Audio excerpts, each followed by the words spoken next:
दोस्तों नमस्कार, जय श्री राम। दोस्तों मैं प्रेम शेखर गुप्ता ऑफिशियली प्रेम के यूट्यूब चैनल में आपका स्वागत करता हूं। दोस्तों जैसा कि थंबनेल में आपने देखा, मैं आज बात करना चाहता हूं दो मुख्यमंत्रियों के बारे में। एक उत्तराखंड के मुख्यमंत्री पुष्कर सिंह धामी और दूसरे मुख्यमंत्री श्री आदित्य योगीनाथ महाराज, जो कि उत्तर प्रदेश के मुख्यमंत्री भी हैं।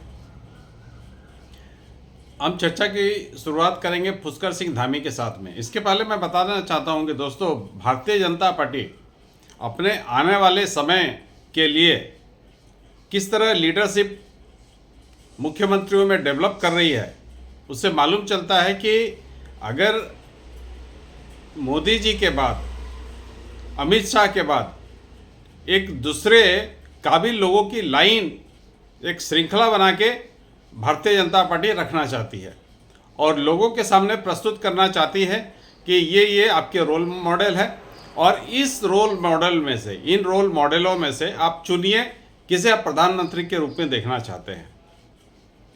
आज जैसे हेमंत विश्व शर्मा आसाम के मुख्यमंत्री हो गए, आदित्य योगीनाथ उत्तर प्रदेश के मुख्यमंत्री हो गए, पुष्कर सिंह धामी मुख्यमंत्री उत्तराखंड, श्री देवेंद्र फडणवीस मुख्यमंत्री महाराष्ट्र, और भी मुख्यमंत्री हैं इस क्रम में, मोहन यादव मुख्यमंत्री मध्य प्रदेश। तो ये एक सीरीज जो है, एक काबिल लोगों की, जो कि देश को संभाल सके आने वाले समय में, वो बीजेपी तैयार कर रही है। Bharatiya Janata party as a organization, as a political party, वो अपनी second line of leadership develop कर रही है। और ये मुख्यमंत्री जिस हिसाब से काम कर रहे हैं, जिस हिसाब से फैसले ले रहे हैं, उससे मालूम चलता है कि बीजेपी के पास आने वाले समय में काबिल लोगों का अभाव नहीं रहेगा। अब जैसे पुष्कर सिंह धामी मुख्यमंत्री उत्तराखंड, उन्होंने फैसला लिया करीब 15 गांवों के नाम, 15 ऐसे जगहों के नाम, जिससे हमें मालूम चलता है कि ये मुस्लिम मोहल्ला तो नहीं है। तो 15 इस तरह के नाम को वो बदल के भारतीय संस्कृति के हिसाब से उन नामों का परिवर्तन किया गया। उत्तराखंड को देवभूमि कहा जाता है। देवभूमि किसके लिए? हिंदुओं के लिए। लेकिन वहाँ पर भी, उत्तराखंड में भी, जहाँ मुसलमानों की संख्या मेरे ख्याल से 5% भी नहीं होगी, लेकिन वहाँ पर भी कुछ गांव ऐसे हैं जिससे मालूम चलता है कि यहाँ पर मुसलमानों की आबादी काफ़ी होगी, लेकिन ऐसा नहीं है। लेकिन किसी ने नाम रख दिया, अंग्रेज़ों के समय हो चाहे उसके पहले के समय से जो नाम रख दिया गया, वो नाम अभी भी चला आ रहा है। तो मुख्यमंत्री पुष्कर सिंह धामी ने एक काफ़ी साहसिक निर्णय लिया। इसके पहले वो निर्णय ले चुके हैं, जो अवैध मदरसे जो भी उत्तराखंड में चल रहे हैं, जिसका कोई रजिस्ट्रेशन नहीं है, जहाँ वहाँ पे बच्चे कहाँ से आके पढ़ते हैं, इसका कोई हिसाब किताब नहीं है, इस तरह के काफ़ी अवैध मदरसे को उन्होंने बंद किया। इस तरह काफ़ी कब्रगाह थे, जिसे कहा जाता था कि मज़ार है, उस मज़ार के अंदर में कुछ नहीं है, लेकिन एक भू माफिया वहाँ काम करता है, जो इस कहीं भी एक मज़ार बना दिया, बोला कि यहाँ पे कब्र है इसकी, और उसके आसपास के करीब 100 स्क्वायर फीट के जगह को घेर लिया, वहाँ मज़ार बना लिया। वो तो ये भू माफिया भी वहाँ काम करता था। इस तरह के काफ़ी मज़ार को उन्होंने बंद किया, अवैध मदरसे बंद किए। उसके बाद ये जो 15 गाँवों के नाम बदले गए हैं, ये काफ़ी साहसिक कदम है, प्रशंसनीय है। ऐसे कदम दूसरे मुख्यमंत्रियों को भी उठाना चाहिए। माने जो जिस प्रदेश के मुख्यमंत्री है, वहाँ पे देखें कि ऐसे कौन से जगह हैं जिससे मालूम चलता है कि वहाँ पर मुसलमानों की संख्या ज़्यादा है। लेकिन ऐसा है नहीं, मुसलमान वहाँ रहते नहीं, वहाँ रहते ही ज़्यादातर हिंदू ही हैं। लेकिन एक नाम चूँकि काफ़ी दिनों से पड़ा हुआ है, तो पड़ा हुआ है, चल रहा है। लेकिन हमने तो इन्हें वोट इसलिए नहीं दिया कि जो जैसा चलता है वाला एटीट्यूड के लिए हमने वोट नहीं दिया है। तो पुष्कर सिंह धामी ने जो ये नाम बदला है, काफ़ी अच्छा कदम है, साहसिक कदम है, और इससे मालूम चलता है और उत्तराखंड देश का पहला राज्य है जो यूसीसी लगा चुका है। तो भारतीय जनता पार्टी में जो मुख्यमंत्री हैं, जो अनेक राज्यों के मुख्यमंत्री हैं, इनमें आपस में ही कंपटीशन है, कौन कितना अच्छा कर सकता है, सर्वश्रेष्ठ कौन कर सकता है।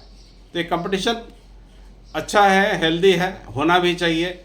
और मैं इस कदम की काफ़ी सराहना करता हूं कि इन्होंने करीब 15 गांवों के नाम बदले हैं, अलग अलग जिलों के 15 गांव के नाम बदले गए हैं। कुछ कुछ के नाम आप सुनेंगे तो ताज्जुब करेंगे। मैं एक दो नाम बता रहा हूँ, पुराने नाम क्या थे, नए नाम क्या हो गए, एक दो नाम ही की चर्चा करूँगा। औरंगजेबपुर, उस गांव का नाम औरंगजेबपुर क्यों था भगवान जाने, लेकिन नाम पड़ गया औरंगजेबपुर, उसको रख दिया गया शिवाजी नगर। गाजीवाली आर्य नगर, चांदपुर ज्योतिबा फूले नगर, मोहम्मदपुर जट मोहनपुर जट, खानपुर कुर्सनी अंबेडकर नगर, इदरीसपुर नंदपुर, खानपुर कृष्णनगर, अकबरपुर फाजलपुर विजयनगर, मियांवाला रामजीवाला, परिवाला केसरी नगर, चांदपुर खुर्द पृथ्वीराज नगर, अब्दुल्लापुर दक्ष नगर, नवाबी रोड अटल मार्ग। तो ये नाम भी जो रखे गए, नए नाम भी रखे गए हैं, काफ़ी सोच विचार के रखे गए हैं, और वहाँ के जो लोगों का ही सुझाव के हिसाब से नए नाम रखे गए हैं। तो जनमानस की जो चाह है उसके हिसाब से पुष्कर सिंह धामी ने काम किया, और ये काफ़ी स्वागत योग्य कदम है। और इसके लिए जितनी भी तारीफ की जाए पुष्कर सिंह धामी की वो कम है दोस्तों, क्योंकि चूंकि उत्तराखंड एक साइड में पड़ जाता है तो उस पर लोगों का ध्यान जाता नहीं है। हालांकि आज टीवी पे इस बात की चर्चा है, ये एक दिन पुरानी न्यूज़ है, लेकिन आज टीवी पे इस बात को कुछ चैनलों ने उठाया है, कुछ इसकी तारीफ कर रहे हैं, और जो मियाँ भाईजान जो लोग हैं वो तो बुराई करेंगे, निंदा करेंगे, वो कर रहे हैं, इससे कोई फ़र्क नहीं पड़ता है। इसके बाद हम बात करेंगे दोस्तों मुख्यमंत्री उत्तर प्रदेश आदित्य योगीनाथ को। तो लगता है भारतीय जनता पार्टी आदित्य योगीनाथ को रिप्लेस करेगी प्रधानमंत्री नरेंद्र मोदी के साथ, और उसी हिसाब से इनको नर्चर भी किया जा रहा है। अभी जो इनके इंटरव्यू वगैरह आ रहे हैं उसी हिसाब से आ रहे हैं। पिछले दिनों आदित्य योगीनाथ ने, और योगी आदित्यनाथ अपने दो टुक बातों के लिए जाने जाते हैं, स्ट्रेट फॉरवर्ड रहते हैं, कोई भी सवाल का उत्तर वो घुमाना नहीं चाहते हैं, बॉल को डक नहीं करना चाहते हैं, वो सीधे स्ट्रेट बैट से खेलते हैं, और जैसा सवाल रहता है उसका जवाब भी देते हैं। तो आज उनसे पूछा गया, 2 दिन पहले उनसे पूछा गया था कि सुरक्षा के बारे में बात हो रही थी, किसी इंटरव्यू में उनसे सुरक्षा के बारे में बात हो रही थी। तो वो कहते हैं कि 100 मुसलमानों के बीच 50 हिंदू सुरक्षित नहीं रह सकते हैं। उनका कहना है कि 100 मुसलमानों के बीच 50 हिंदू सुरक्षित नहीं रह सकते हैं, जबकि 100 हिंदुओं के बीच में एक मुसलमान सुरक्षित रह सकता है। तो ये बात उन्होंने क्यों कही? ये बात उन्होंने इसलिए कही कि जैसा कि ये बात हम लोग सब कोई जानते हैं, लेकिन इस बात को कहने की हिम्मत हम तो कह सकते हैं, लेकिन कोई नेता किसी सबसे देश के सबसे बड़े प्रदेश का नेता इस तरह की बात बोल दे तो हम क्या कहेंगे? ये स्ट्रेट फॉरवर्ड है, ये बताता है कि मोदी 2 टूक बात करना चाहते हैं, और ये हकीकत है दोस्तों। आपने देखा ही होगा कि आपके मोहल्ले में अगर 2-4 भी मुस्लिम हैं तो आप वो आराम से रहते हैं, उन्हें कोई दिक्कत नहीं है। लेकिन अगर मुसलमानों का मोहल्ला है, वहाँ 2-4 हिंदू नहीं रह सकते, 2-4 हिंदू क्या 50 हिंदू नहीं रह सकते हैं। तो ये बताकर योगी आदित्यनाथ ने बताया कि ये जिहादी जो समाज है ये सभ्य समाज नहीं है, और ये सभ्य लोगों के बीच रहने के लायक नहीं है। इनका कहने का मतलब यही था। और मैंने जो जिहादी समाज को एक तरह से उन्होंने औकात दिखाया कि तुम लोग सभ्य नहीं हो, असभ्य हो, और इसी असभ्यता के कारण दुनिया के हर हिस्से में दुत्कारे जाते हो, धिक्कारे जाते हो। चूँकि ये इंटरव्यू 2 दिन पहले आया था, आज के फ्रेश इंटरव्यू में उनसे पूछा गया कि अगर सड़क पे कांवड़ यात्रा चल सकती है तो ये जो इंटरव्यू जो आज आया है, ये उत्तर प्रदेश सरकार द्वारा प्रायोजित इंटरव्यू है। इसे कह सकते हैं कि मोदी ने खुद करवाया होगा, क्योंकि मोदी उस निंदा को जो उनके बारे में की जा रही है कि कल ईद गई, ईद में उन्होंने सड़क पे नमाज नहीं पढ़ने दिया, तो इस प्रश्न का उत्तर देने के लिए उन्होंने एक स्पॉन्सर इंटरव्यू करवाया, जो कि मेरे ख्याल से उत्तर प्रदेश सरकार द्वारा आयोजित किए गए थे, प्रायोजित किए गए थे। इसमें सवाल भी इसी हिसाब से पूछे गए कि अगर आप कांवड़ यात्रा को अलाउ करते हैं तो सड़क पे नमाज भी अलाउ करना चाहिए। तो उनका कहना था कि हम जो पारंपरिक यात्रा है उसे रोकते नहीं हैं, जैसे मुहर्रम की यात्रा होती है हम रोकते नहीं हैं। हाँ, उनसे आग्रह करते हैं कि आप डीजे की हाइट छोटी कर दीजिए, ताजिए की हाइट छोटी कर दीजिए, ताकि सुरक्षा, कोई एक्सीडेंट ना हो जाए, क्योंकि हाई टेंशन तारे जाती है, क्रॉस होती है, अगर ताजिए से टच हो जाएगा तो करंट आ जाएगा, अगर डीजे के वाले सिस्टम पे टच हो जाएगा तो करंट आ जाएगा, तो इससे एक्सीडेंट हो सकता है। लेकिन उनका कहना था कि हम जो यात्रा निकलती है उस यात्रा को हम सड़क पे निकलती है, सड़क पे निकलेगी, कांवड़ यात्रा सड़क पे ही निकलेगी, मुहर्रम की यात्रा सड़क पे ही निकलेगी, लेकिन नमाज हम सड़क पे अलाउ नहीं कर सकते, क्योंकि नमाज अलाउ करने का मतलब कहीं भी दुनिया के किसी भी कोने में नमाज सड़क पे अलाउ नहीं है। इवन कि जहाँ पे इस्लाम का जन्म हुआ वहाँ भी सड़क पे नमाज अलाउ नहीं है। तो कहते हैं कि नमाज मस्जिद में पढ़ें, घर पे पढ़ें, किसी खास जगह पे जहाँ पे आपको परमिशन दी गई वहाँ पे पढ़ लें नमाज, सड़क पे ना पढ़ें। तो इस बात का उन्होंने जवाब दिया, बताया कि हमने मुहर्रम को बैन नहीं किया है, मुहर्रम की यात्रा निकलनी है, निकलेगी, जैसे कांवड़ यात्रा निकलती है, रामनवमी का जुलूस निकलता है, चाहे कुछ भी धर्म का निकलता है तो परमिशन लें, यात्रा निकालें, लेकिन नमाज हम सड़क पे अलाउ नहीं कर सकते हैं। हालांकि संभल में तो छत पे भी नमाज बंद कर दिया गया था, लेकिन बाद में शायद उसको अलाउ कर दिया गया, लेकिन उत्तर प्रदेश में सड़क पे नमाज नहीं हुई और शांति भी बनी रही। एक दो जगह कुछ छिटपुट घटनाओं को छोड़ दे तो उत्तर प्रदेश में मोटा मोटी शांति रही ईद के समय। और उन्होंने इस जिहादी समाज को ये भी बताया कि तुम सभ्य नहीं हो। उन्होंने इसका कंपैरिजन किया कुंभ मेले से, जैसे कि उन्होंने बताया कि कुंभ मेले में 66 करोड़ लोग आए, लेकिन अनुशासित रूप से लोग आए और स्नान किया, पूजा पाठ किया और वापस घर चले गए। 66 करोड़ लोगों का 45 दिन में असेंबल हो जाना कोई मामूली बात नहीं है दोस्तों, और विदाउट एनी एक्सीडेंट। एक भगदड़ वाली एक्सीडेंट को अगर छोड़ देते हैं तो उसके अलावा कोई एक्सीडेंट नहीं हुआ। तो ये दर्शाता है कि हिंदू कितने अनुशासित हैं और ये जिहादी समाज कितना अनुशासनहीन है। इसी कारण इनकी जब भीड़ इकट्ठा होती है तो एक्स्ट्रा पुलिस देनी पड़ती है, बैरिकेडिंग लगानी पड़ती है, और इनके समाज के लोगों को बताया जाता है कि कायदे में रहेंगे तो फायदे में रहेंगे।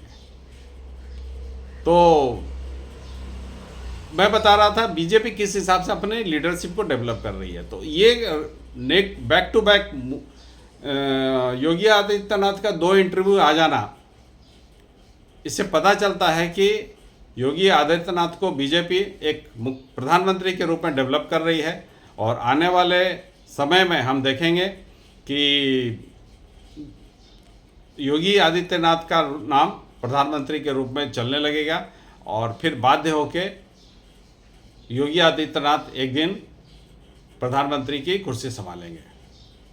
तो ये बीजेपी का एक तरीका है किस हिसाब से लीडरशिप को डेवलप करना है, डेवलप करके फिर आने वाले समय में वो खुद ब खुद वो रिप्लेसमेंट आराम से हो जाएगा।